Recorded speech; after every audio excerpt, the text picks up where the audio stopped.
Willkommen, meine Freunde, and welcome back to the finals of the Empire Pre-Elimination Series. I love how many colours Jeff the Ref comes in. And this week, again, today, he says we are a go-go for the finals of the Empire Tournament of the Old World Pre-Elimination Series. We've got Emperor Karl Franz taking on the huntsmarshall, Karl Wulfhart. Or is it Markus? No, Markus Wulfhart, sorry. Karl Franz himself this time has decided to get a bit fancier. He's got himself a Pegasus, as he will be gliding into battle on that magnificent steed. His forces consist of an interesting mix. We've got he's brought his own flagellants, clearly inspired by his battle with Volkmar. He's got his own unit of great swords. We have a Hellblaster volley gun, a fantastic ranged unit. It's awkwardly positioned here, but nonetheless, I don't know why there's camera shake. If you look at that, it's wobbling. We've also got a unit of spearmen comprising the front line. His rapid attack comes in the form of a Reichsguard. His skirmish line is 2 units of crossbowmen, and he's also got a Hellstorm rocket battery that's rank 6. This thing is going to be doing a phenomenal amount of damage if it gets the hits in there. His force is relatively small, but again, we saw in the last round with, Markus Wulfhart over here, that it's, bigger isn't necessarily better, while Marcus's forces, on the other hand, are also just as eclectic and interesting. His front skirmish line is one of his unique units, the War Wagons, equipped with mortars, an unusual but quirky unit, basically chariots with different weapon systems equipped. He has a unit of handgunners, very effective. He's also brought the infamous Great Cannon. Now, every force on this side that's brought a Great Cannon tends to lose, so we'll see how this goes. He's also got his main line of a spearman with shields, another spearman with shields. He's also got his own Hellstorm rocket battery. He's no fool. He's got a spearman, but he's also got probably the most powerful and unique unit in the Empire, the steam tank. Now, this thing is a wonder to look at. It's a marvelous piece of equipment. I love the steam tank. It's so weird. It's kind of cool at the same time. Marcus himself is checking the ground, I think. He's dropped a contact lens or something. We're not quite sure what's going on here, but it's important that he gets his shit together because the fight is a go-go, as Jeff the Ref says, as the fight starts here on the outskirts of Altdorf, as I forgot to mention in previous rounds what the map is. Oh, and the Hellstorm exchanging fire. The tree's getting in the way. That's going to be a problem for both batteries, I think, as they exchange fire here. Yeah, you can see the trees absorbing some of the shots, but it looks like the Emperor's rockets have been more effective. We've got a solid hit there on the handgunners, and the spearmen also taking a bit of fire. The Hellstorms, only one of the missiles got through. It's enough, though. Oof. Reichsguard taking quite a pounding. I've lost like 11 of their troopers. Ouch. That's a nasty hit as the crossbowmen of Karl Franz take also a big hit from those mortars. Mobile mortars are very effective as the rockets are just exchanging. It's like Katyusha fire, World War II, and the Russian line just bombarding the front line there. We can already see the casualties starting to stack up with that rank 6 Hellstorm rocket battery. Whoa, one of the mortar wagons has been destroyed, and there's also some friendly fire going on here, as the rocket battery from Markus Wulfhart is unfortunately hitting them. Oh, there we go, the steam tank just fired a gout of superheated steam there at the Reichsguard as they ploughed into the front line of the spearman shields. Not sure if that was the best charging choice, but it looks like Karl has realised that's a bad decision. Now, the huntsmarshall has quite rightly, he's used his ability, his basically a trapper's net, to lock units in place, which is vital.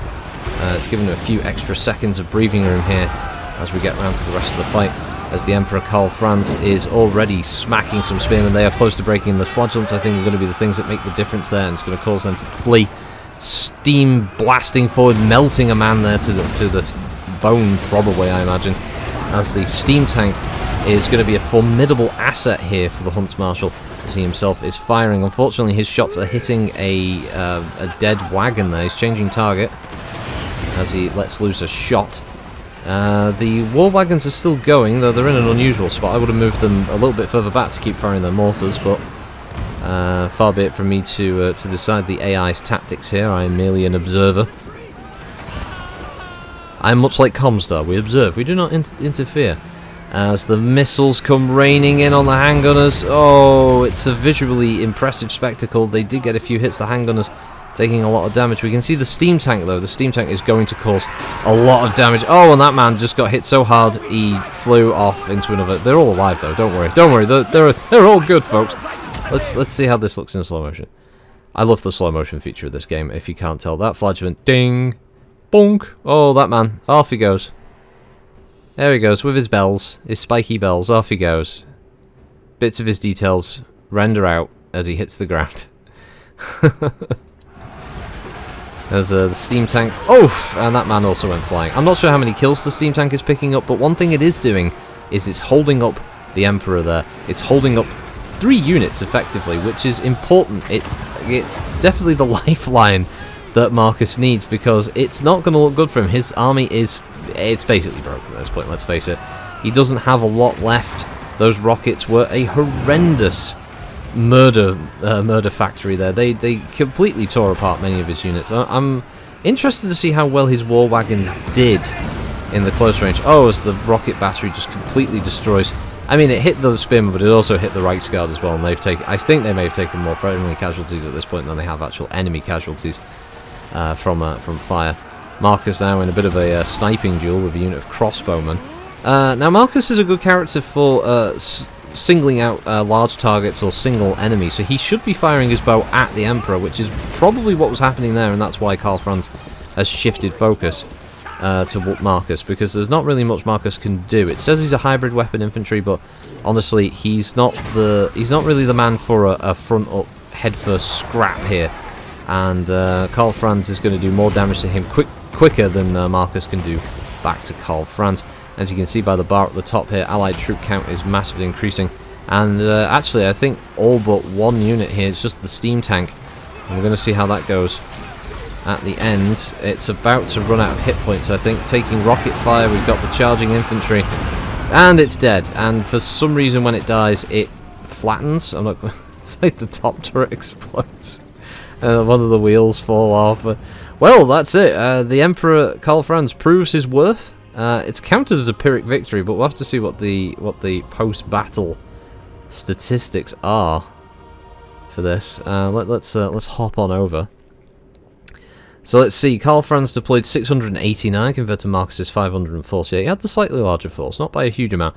Losses were actually quite equal, 352 to 363, so I can see where it was Pyrrhic in the sense of the losses. The Emperor got 9 kills in total, but he wasn't really there to do all of the damage. He was there to absorb and soak, which he did a good job. The Spearman there, 29, his Flagellants got 27. His Greatswords didn't really do much, 2 kills. The real standout highlights of it, though, were the Hellstorm rocket battery, 116 kills, more than a third, or equaling a third of the kills for the entire army, basically. The Hellstorm did okay, 39, but they were in an awkward position. The Reichsguard proving themselves at 75. Across the board, we've got on 121 the steam tank, so definitely a unit that was worth its weight in gold. The Hellstorm rocket battery from Markus really didn't do as much, 20 compared. His Great Cannons did get 24, and the Mortars got 29. So the artillery units between them couldn't equal the amount of the Hellstorm on its own, or even the steam tank. His infantry, they did as good as they could, considering they were massively outnumbered at times, and the amount of rocket fire that was coming on them was going to be a big deal. But yeah, the Emperor will lead his forces, his empire, in the tournament, the Grand Tournament, and we'll see who he comes up against. As we saw with the Empire, they've got a lot of artillery units to play with. They've got wizards, they've got some very powerful cavalry, they've got some very powerful heroes. It'd be interesting to see when the brackets are drawn up who exactly they will be going up against. So we'll see how it all goes. And yeah, thanks for watching the Empire. I don't know who the next ones are. It might be the High Elves. I think it's the High Elves. But we'll see who it is. Anyway, and thanks for watching. Hope you're enjoying this series. I've enjoyed making them. They've been fun. But yeah, we'll see you all next time. Have a good one. Thanks again. Bye-bye.